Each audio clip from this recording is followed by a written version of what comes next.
base ho sa ating nakikita, malabo hong makaakyat sa Senado yung impeachment na yan. Kasi kung talagang makakaakyat yan, matagal na ho nilang pinagdesisyonan yan. Matagal na ho nilang pinag-usapan sa plenaryo yan. Kung inyong matatandaan, doon sa pinakahuling interview nitong si Congressman Egay Erice, pagdating daw sa plenaryo, marami hong katanungan na ibabato kaugnay dyan sa impeachment na yan. Mula kay Madriaga, sa AMLAC, sa SALE ni VP Sara, marami ho siyang ibabatong katanungan. Kaya naman, sa tingin ho natin, lahat ng napag-usapan ho nila dyan sa committee na yan, dyan sa mini trial na yan, itong si Jinky Luistro, pagdating sa plenaryo, naku, doon ho tayo magkakabalagbagan.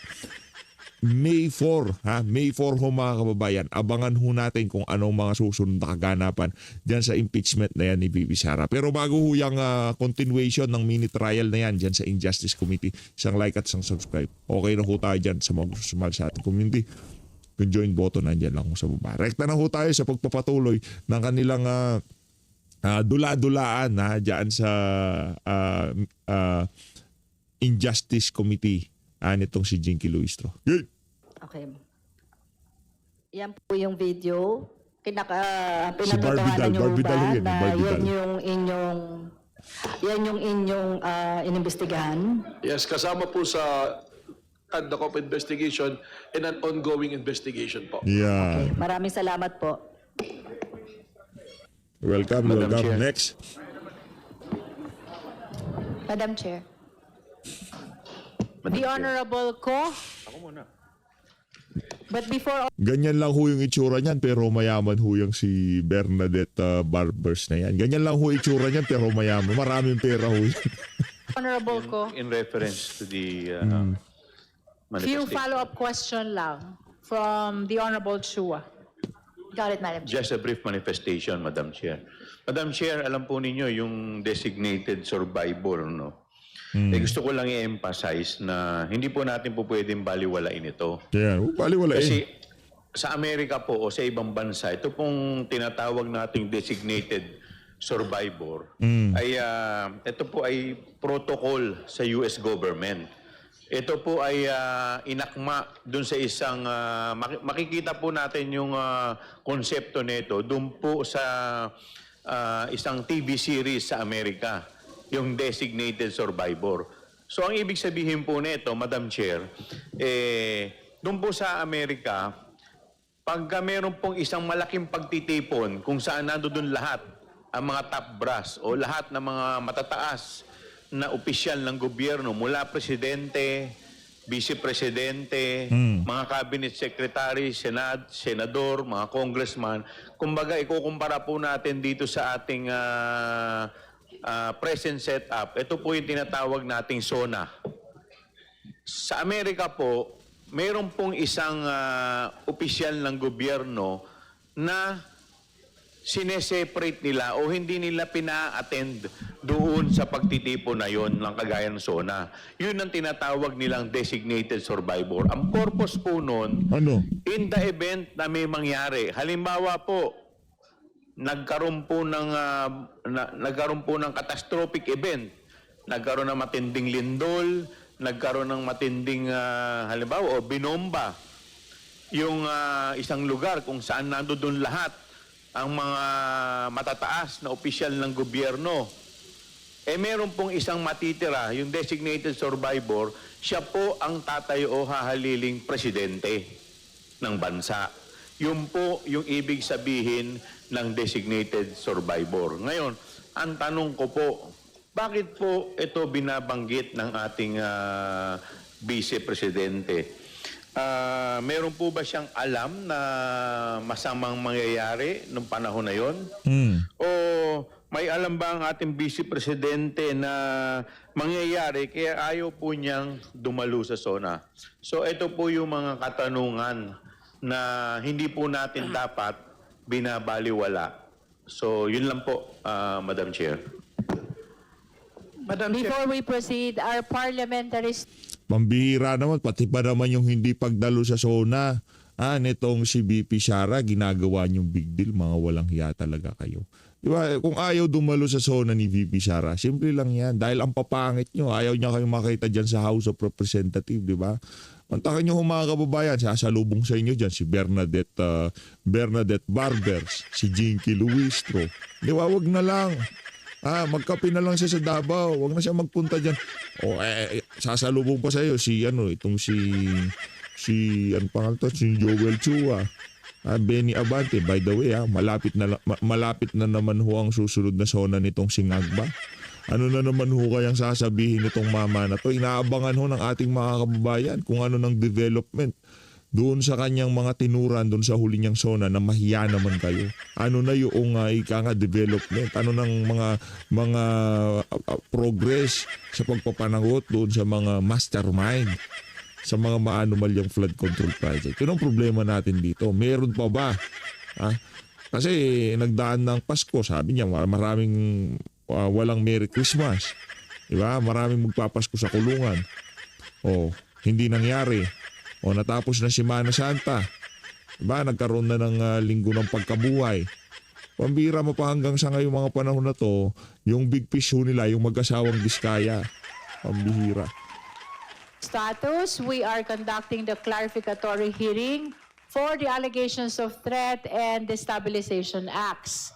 And there are justice members who have raised clarificatory questions already. We are on the video. Honorable Barbers just presented the video of resignation of the Vice President and the designated survivor videos. And for the record, these videos were submitted by the NBI during our clarificatory hearings. To proceed, Madam Chair. the Honorable Joboy Aquino. Thank you, Madam Chair. Hindi ba unfair naman po kung ang pop culture reference ay gagawin basihan ng suspicion? Marami namang gumagamit ng references from films and series Ako po. as metaphor. Metaphor lang, Madam Chair. Ang punto ko lang, yung series ng Designated Survivor ay widely known na fiction. Kung ginamit man ito ng Vice Presidente, it could simply be a figure of speech. We should be careful not to overinterpret statements or put meaning beyond its plain language, Madam Chair. Tama yan kung Joboy. Madam Chair. I observe that Chair Benny Abante is also raising his hand. Her. Do you have Her hand. any manifestation or Napanaginipan ko si Benny Abante. Napanaginipan ko si Benny Abante. And then, walang biro to. Walang biro. Napanaginipan ko talaga si Benny Abante. Meron daw siyang daladalang sa panaginip ko to Sa panaginip ko. Hindi biro. Hindi na tayo tatawa. Napanaginipan ko talaga. Siguro kaka-content dito kay Benny Abante, pati siya pagtulog na napapanaginipan na natin siya. Meron daw siyang dalawang bag na kulay itim. Hindi duffel bag Alam niyo yung pambabaing bag, square. Tapos may bukasan ganon. May dala-dala daw siyang dalawang ganon. Tapos inaabutan ako ng pera. Ni Benny Abante. Sa panaginip ko to Tag-100 nakabundle ng gano'n. Sabi ko, anong gagawin ko dyan? Si PH talaga kahit sa panaginip no? Panaginipan ko sabi niya, ito sa ito. Ginagano sa akin. Hindi, sabi ko. Hindi pwede. Baka siyang pag-aaling niya. Sabi ko, siyempre, kahit na naginip ka, yung pagka nakita mo si Benny Abante, naalala mo yung mga mali-maletang pera. Sa isip ko, baka galing pa sa mga maleta. Mahirap na. Diba? Ayun, nagising ako. Sabi ko, buti na lang panaginip lang yun. Hindi na totoo na panaginipan ko talaga si Benny Abante. Dalawa. Yung isa, naglalamang tig-100 nakabundle. Yung isa naman, naglalaman ng parang foreign currency. Hindi ko alam yung nakalimutan ko, hindi ko na maalala yung hindi dolyar yung parang euro ata yung laman, nakabundle no, nakabundle yung mga pera. Naabutan akong gano'n ni Benny Abante. Baklase. Grabe, maging sa panaginip ito si Benny Abante, kakaiba. Clarificatory question with regards to the resignation video and the designated survivor video. I requested, Madam Chair, that after the clarificatory questions, that I would be allowed to make a manifestation. All right, so I will call you after all the clarificatory questions. The Honorable Kong Attorney J.P. Padiernos is recognized. Madam Chair, thank you so much. Madam Chair, I understand yung point po na ni-raise ni Honorable Joboy Aquino. However, we must also consider the other side of the coin. There is a need to examine the statements of the impeachable officer in their entirety and not in isolation in order to determine context, intent, and possible implication. In particular, the reference to the show Designated Survivor cannot be viewed on its own, divorced from the other statements made before, during, or after it. Nevertheless, it must be emphasized that at this stage of the impeachment proceedings, the issue is not yet final guilt or innocence. The question before us is only whether there is sufficient factual basis and probable cause to hold the impeachable officer answerable for the allegations. Whether the impeachable officer is ultimately guilty of the impeachable offense. Grabe no, yung mga abogado ho nila pagka merong nag-raise ng katanungan, kagyat meron ho kagad silang binabasang kasagutan. Diba? Ibang klase ho, ang bibilis ho ng mga abogado nila. Kaya dito ho mga kababayan, usapin ho ito ng kung gaano kagagaling yung mga abogadong nasa likod nito mga congressman na to. Sabagay, pagdating naman sa House of Representatives, pagdating sa tanongan, ano na ho yan, ika nga, mahihirapan ho sila doon. Diba? Pagka nagtanong na itong si Congressman Ege Irice, wala na hong ano doon. Wala nang pangit itong si Jinky Luistro, di ba? Yan, marami hong magtatanong dyan. Abangan na lang ho natin. Sigurado talagang yun ho, doon mag-uumpisa ang bloodbath pag napunta sa plenaryo, yung impeachment na yun ni VP Sara. Whether in relation to the designated survivor reference or the other statements attributed to her, as mentioned a while ago, is a matter that belongs to the Senate to determine at the proper time should the case proceed in trial. That's all, Madam Chair. The manifestation of the Honorable J.P. Padiernos is noted. Now we recognize the Honorable D.S.J.J. Suarez. Maraming Yes, it is. salamat, Madam Chair. Alam niyo po, maaaring fiction po yung series ng Designated Survivor sa US. Kaso lang, hindi po ito biro sa atin. Unang-una, dahil ang nagbigkas po ng mga salitang yan, ay yung mismong makikinabang kung merong mangyari sa buhay ng ating presidente. She is the direct beneficiary of anything that will happen to the president. Huwag kayong mag-alala. Kayo naman mga kabado kayo. Walang mangyayari kay Marcos Jr. Kung sakali man, matapos niya kanyang termino, o kung malulugmok, dadapa ang buong Pilipinas kung mangyayari, wala tayong magagawa. Yun ang yun ang kabayaran sa hindi pakikinig ng sambayan ng Pilipino dito kay dating Pangulong Rodrigo Duterte. May maleta, may bagahe, kaya yan, nakikita na ho natin ang resulta kung ano ang naging naging resulta doon sa ating ginawang pagboto diyan sa mama na yan. And thereby designating herself as a survivor. Matatapos siya. Matatapos. Huwag kayong mag-alala. Matatapos. Kahit hindi niya sabing designated survivor siya, yun talaga ang ano niya. Ang problema kasi dito sa hearing na to, magre-raise sila ng punto, pagka mayroong komisyon, gugulpihin nila. Hindi literal na gulpi Yung mga argumento talagang pagtutulong-tulungan nila. Kaso pagdating sa trial, di naman maaari yan. Kaya hindi maaari ang mga ganyang klaseng galawan. Diyan siguro sa House of Representatives, okay lang na ginagawa nila yan. Pero pag dumating na tayo sa actual trial, o baka sa plenary pa lang, iba na hong usapan yan. Yang bumbunan na yan nitong si J.J. Suarez. Wala nang kinang yan pagdating doon. Means that she may be entertaining some thought or there are some you know, things that may happen to the president. And as we all know, the president, the highest elected official of the land, whose life must remain secure because of the responsibilities and the duties that he holds. Oo naman. So we should not take this lightly, Madam Oo. Chair. Yes, it may be a base. Paano na yung mga maleta, di ba, JJ Suarez, kung hindi natin poprotektahan ang buhay nitong si Marcos Jr.? Paano na yung mga maleta? Paano na yung pagnanakaw na mangyayari sa administrasyon ni Marcos Jr.? Kailangan proteksyonan talaga yan. Of some series, and all the reason why it should be the basis, because there is so much significance in that statement that was uttered, Madam Chair. So I would just like to put that on record. Thank you very much. Thank you, Honorable D.S.J.J. Suarez. Now we proceed with the next to raise clarificatory question. Is this still on the video of resignation and designated survivor, D.S. Konghun? D.S. Konghun is recognized. Yes, Madam Chair.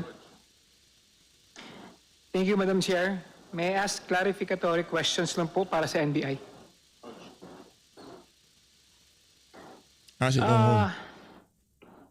Nako. Base po sa Part 4, Paragraph 53 ng Affidavit of Investigation, sinabi dito na the statements made by the Vice President were brought about or motivated by the unpleasant circumstances that happened prior to November 23, 2024 press conference.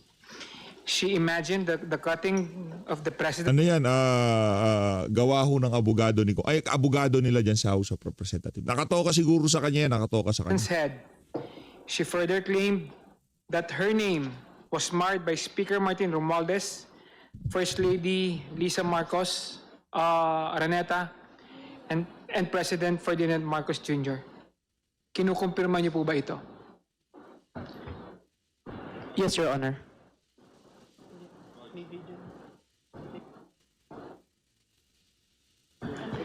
It's on the October 18.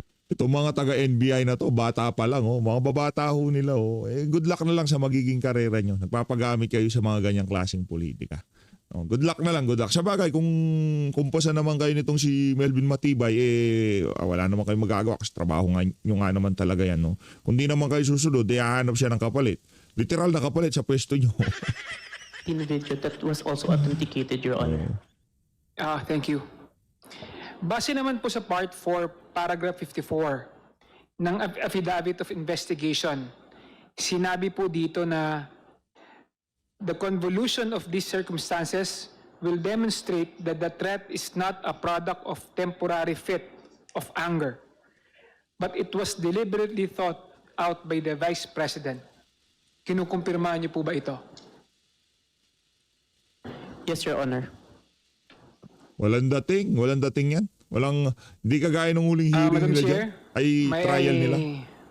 Manifest that what we're seeing now is not a single isolated statement.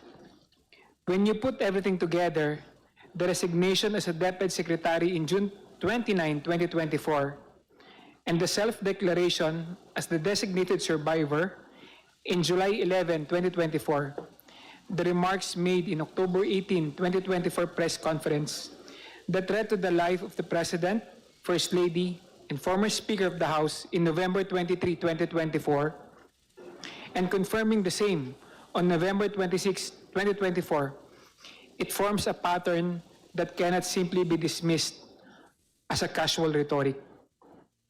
Ito po ay hindi about sa politics alone. This is about whether these statements cross the threshold of a credible threat that requires a state response. Thank you, Madam Chair. Yun lang. Bakit hindi pa inuhuli ng NBI itong si VP Sara kung talagang meron siyang pananagutan doon sa mga pronouncement niya na yun? Di ba? Bakit hindi nag-prosper yung mga isinampang kaso sa kanya o yung pag-investigasyon na ginawa sa kanya? Pati hindi nag-materialize sa pagkaka-aresto dito sasampa ng kaso o kung ano pa mang mabigat na ebidensya na pwedeng gamitin dyan sa impeachment na yan ngayong mga panahon na to. Ang problema, wala ho lahat eh. Kasi walang linabag na batas si BP.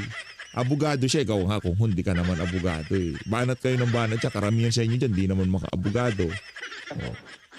Thank you. We will go back to the video of resignation and designated survivor. If there are any other members who wish to manifest or raise questions on this video, if we are done, then we recognize the Honorable Rog Gutierrez Si Rog tayo. Thank you, for Madam his Chair. clarificatory questions. Madam Chair, just on that point po, no, and I do agree that tama rin naman po yung ginagawa ng NBI that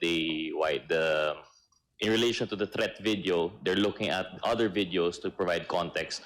And actually, naalala ko lang po, there was another video, I think, that was a pronouncement by a family member of the Vice President in relation to sort of political destiny of sorts. Yung dun tungkol sa mga Romanov at mga Mussolini. I would just like to clarify, Madam Chair, was that also included for context in the investigation of the NBI? May we hear from the NBI? The Honorable Gutierrez is asking if the video about Romanov is part of your submissions. Yes, Your Honor, it's part of the submission. The but, same has been authenticated yes. as well? Yes, Your Honor, but it's being considered on an ongoing investigation. It's part of your ongoing investigation. Honor. What's the pleasure of the Honorable Gutierrez? Madam Chair, that was just a clarification po no, kung na-consider. That's all. Thank you, Madam Chair. Madam Chair, The Honorable Bel Zamora. short manifestation.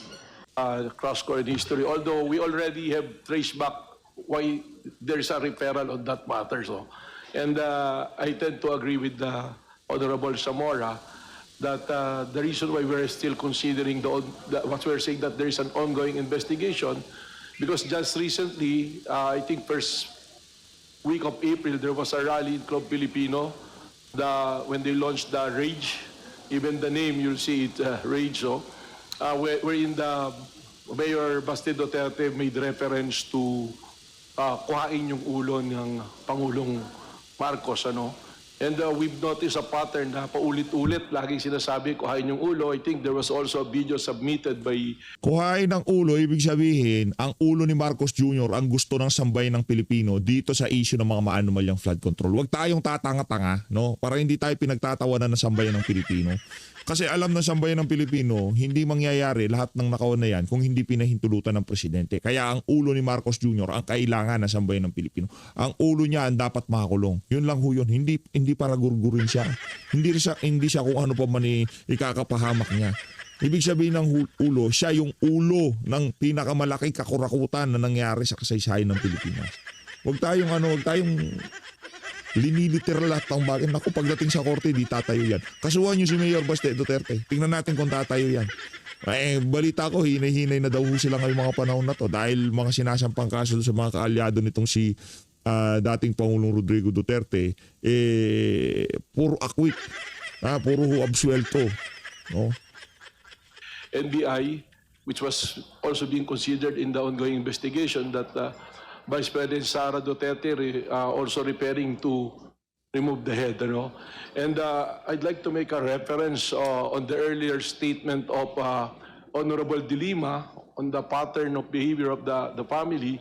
So lahat po yan ay recorded naman and been publicly used.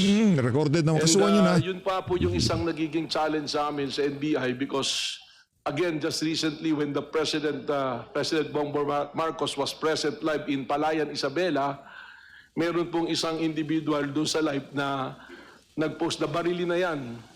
So it's very alarming dahil hindi na, parang continuing na po yung threat sa ating Pangulo. And Tabihan mo sa pagtulog, Brad. Bantayan mo pati pagtain niya. Di ba? NBI director na binabantayan si Marcos Jr. Pagtae, pagtulog. Di ba? Nandun ka lang lagi sa tabi niya. Para yung mga threat, talagang kung ano man yung threat na yung mapigilan niya. Kung tayo tatanungin dito sa PH Update, kung tayo tatanungin dito sa PH Update, gusto na natin mag-resign siya. Di ba? Kung pwede ma-impeach kaso wala na. Tapos na yung impeachment, mag-resign siya. Pero kung mayroong mangyaring masama sa kanya, o kung sakaling sumuko na yung mga bituka niya, wala nang problema. Pero yung gawan siya ng masama, yung saktan siya para lamang mapalitan siya, hindi rin naman tayo siyang ayon doon sa pamamaraan na yon. Kung sakaling mag-resign siya, approve. Di ba? Pumirma yung mga bulati sa bituka niya at magurgur siya, approve, walang problema. Pero yung pagbantaan ng buhay niya, isipan ng masama yung buhay niya, hindi naman siguro tayo. Hindi naman ho ganun yung mga taga-suporta ni Tatay Digong. At kung si Tatay Digong di masusunod, hindi ho niya nanaisin yun. Kung merong mangyaring natural sa kanyang pangangatawan, biglang mahimasmasan, naumpog ang ulo niya, bigla siyang naimasmasan, magre-resign na ako, ibibigay ko na kay Sara Duterte to. Yun, ganun. Pero para isipan yung mga Duterte, mga taga-suporta ng Duterte, may pinagnanasaan na magurgur yung mama na yan. Huwag, sayang. Sayang yung buhay nung gugurgur sa kanya. Hindi sayang yung buhay niya eh. Diba? Sayang yung buhay nung gugurgur sa kanya kasi sigurado pahihirapan yan. No? Kaya tayo dito sa PH Update, ang gusto natin mangyari, mag-resign siyempre. Kung mabulok na talaga bituka niya, edi magurgur na siya. Sa natural na kaparaanan, magkasakit siya o kung ano pa man. Hindi natin ninanais kung yun yung mga senaryo na pwedeng mangyari, nakatanggap-tanggap para sa atin. Pero para kunin yung liniliteral yung mga sinasabi ng mga Duterte, kunin ang ulo niya. Hindi totoo yan. Malaking kasinungalingan yan. Kabalbalan yung sinasabi na nito si Sabi naman po sa law enforcement, any threat to the president or high official in government, we consider it as a threat to the national security. So it's good that these things are being raised here. So in addition to that, I issued a memorandum circular, administrative order number 11 po, dahil sunod-sunod na nga yung mga threat po na nakikita namin sa social media, creating a task force to continue investigate this matter. That's Administrative Order number 11. Yes, ma'am. And What do you call the task force? Mag-ingat ho kayo sa mga nagpo-post, sa mga nag-aano. Mag-ingat ho kayo sa pagpo-post nyo dahil ang tingin ko nandiyan si Melvin Matibag para trabahuhin talaga yung opposition, yung mga bumabanat sa administrasyon. Kaya mag-ingat ho kayo sa mga pinopost nyo, baka imbestigahan ho kayo niyan, may NBI ho kayo. Mahirap na. No, ako na nagsasabi sa inyo, kakanain kayo niyan kahit ordinaryong Pilipino kayo. No, kung meron kayong nasa isip, panataliin nyo na lang ho sa isip niyan. Huwag nyo nang ilalabas sa social media. Huwag nyo na, wag na ho. Laking aberya ho niyan. Kakanain ho kayo ng mama na yan. Sigurado. Yung wala naman pong official name, but it's a task force to monitor all the threats to the president and to all other officials in government. Is that part of your submission also? Yes, to the ma'am. committee? Although it's not directed particularly to the Dutertes, but it's directed po to, in general, sa lahat po. But this is an offshoot because of the behavior po of the family. In other words, Director Matibag, the reason why you are considering all these videos, Director Matibag, is for you to be guided on whether or not threat was actually committed? As to the press conference of Vice President Duterte, it's already been established by the Bureau. It's established already. Long before I came to the Bureau, nandiyan naman po yung records, the records which speaks for itself, na the threat, the grave threat and the inciting to sedition are clear. All the elements were present, and dyan po, we're just awaiting for the decision of the prosecution, sir. May we just know for the record? natin. Because you mentioned a while ago that there is a follow-up investigation. May we know the purpose of the follow-up investigation if you have resolved already the offense of threat that was committed against the first couple and the former speaker? How about the follow-up investigation? It's an ongoing investigation po. If you recall, dun po sa video ni Vice President, sinabi niya na no joke, nag-hire na siya ng assassin, ano po. And we're trying to identify and pinpoint the assassin. And just to let you know, we have leads already. We have some personalities that we are nagsusurveillance at sinusundan po namin. But I have to caution you and immediately say that I apologize that we cannot name the names of those individuals naming sinusundan. But we are zeroing on several individuals already na maaaring yun po yung kinausap niya doon sa threat na ginawa po niya. Wait, let me confirm. You said that you have leads about the assassins hired by the Vice President? Yes, ma'am. Meron po kaming leads na mukhang talagang, at yun naman po yung findings na talagang may kinausap, kaya nga po nag-file ng kaso ng grave threat at inciting to sedition. Ano po. And this is the assassin hired to kill the President, the First Lady, and the former Speaker which we saw from her video. Yan po yung part ng aming ongoing case build-up and to solidify po kung ito yung individual talaga. If you recall, meron pong mention, it's not been denied, na meron pong itinayong Vice President Sara, parang Vice Presidential Security Group, yung sarili niyang group. So, yun na lang, in general, we're looking on those individuals in the close associates of the Vice President. Can you expound on the Vice President Security Group? What is the significance of this to your ongoing investigation? Well, meron po kasing mga na-identify dyan na still in the military service and marami rin po dyan yung no longer in the military service. Ano po. So, remember, yung sinusundan po natin is the second highest ranking official of the country. So she has the network. So, at kaya po kailangan nating sundang maigi at i-surveillance po yung mga nakakausap at mga kinausap po. Is it correct to say that the subject matter of your follow-up investigation is the statement of the Vice President that he has hired an assassin? Yes po, doon po talaga yon dahil we considered it as a serious and actual threat to the life of the President, kaya kailangan po naming bantayan. And you consider the creation of the Vice President Security Group significant in the investigation of this having hired an assassin? Para sa amin po, yes, because it is very unusual to a Vice President. If you will look at the history of other Vice Presidents, hindi po ganun karami yung security group na nakabantay po sa kanila. Wala naman kasing wala naman na Vice President na kasing lakas ni VP Sara sa nakalipas na panahon, 'di ba? Walang Vice President na merong matinding pagbabanta sa buhay. Maliban dito kay VP Sara. Walang Vice President na talagang kinana niya ang presidente, umalis siya at binulgar niya mga kabututan na nangyayari sa administrasyon. Maliban kay Vice President Sara Duterte. Kaya kung naggumawa siya ng VP SPG huwata yun, wala ko tayong nakikitang problema dyan. Pero kung gustong bigyan ng mali siya ni Melvin Matibag yan, wala nang problema ho yan. Ganyan talaga, trabaho niya yan. Kaya nga siya na sa NBI kasi yan ang gagawin niya. Ngayon, kung magdadahilan ka, next administration, sasabihin mo, pag-utusan lang naman ako, huwag niyo kong pag-initan. Raulo. When you say hindi po ganito karami, can you give us an idea? How many security does the Vice President have in comparison with those Well, who serve as Vice Presidents? I'm not sure what is the number, but during the time of Vice President Lenny, I think it's not even more than 30. Pero dito po, hundreds po yung security na tinayo po nila. You are saying that during the time of Mayor Lenny, Vice President Lenny, around 30. And Lutang naman si Lenny. Hindi niya kailangan ng maraming security, di ba? Lutang yun. Walang magtatangka sa buhay nun. Si VP Sara, anak ng Tokwa.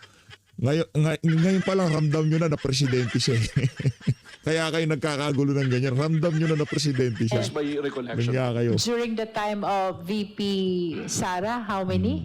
Hundreds po ngayon yan yung na-identify dyan By hundreds? Is it Hundreds. 100, 200? More than this, I think it's ranging from 500 po. Nagbawas 500? Makikita nyo naman po yan, di ba, dun sa paggasta dun sa confidential fund na mention po yan So this is 30 versus 500? Is that what you're saying, Director Matibag? So this is unusual po. It's not usual do sa comparison. And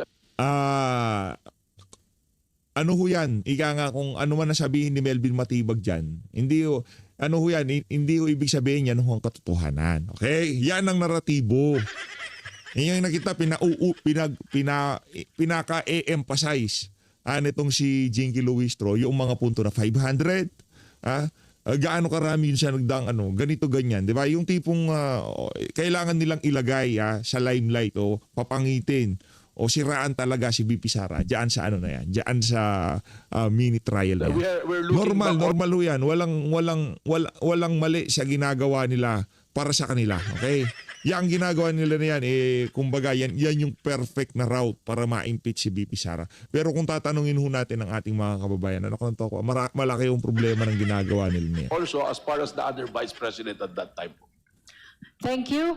Now, Madam Chair. may we... Madam Chair. Yes, I was about to call you. We recognize the Honorable Tino and then the Honorable Vice Chair Brian Po. Thank you. Actually, Madam Chair, yung Wala na, si Tinyo ho ito. Yun na nga mga kababayan, dito na natatapusin ang ating reaction video. Maraming salamat sa pag-support sa Page Update. Mag-ingat po kayong lahat. Natin Pilipinas.